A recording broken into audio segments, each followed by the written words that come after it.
Magluluto tayo ng gulay dinengdeng. Ilalagay na natin yung saluyot.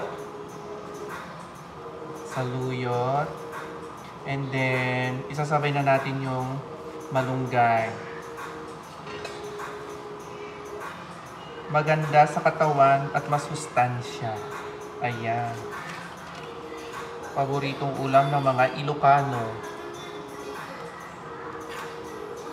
Ipe-press natin. Kunti lang yung sabaw na nilagay ko para malinamnam yung sabaw ng gulay. Yan. May talong at sitaw. Wala pong halong karne yan. Para natural na gulay.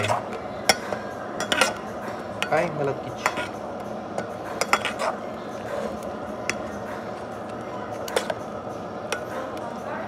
After 20 seconds, pwede na to.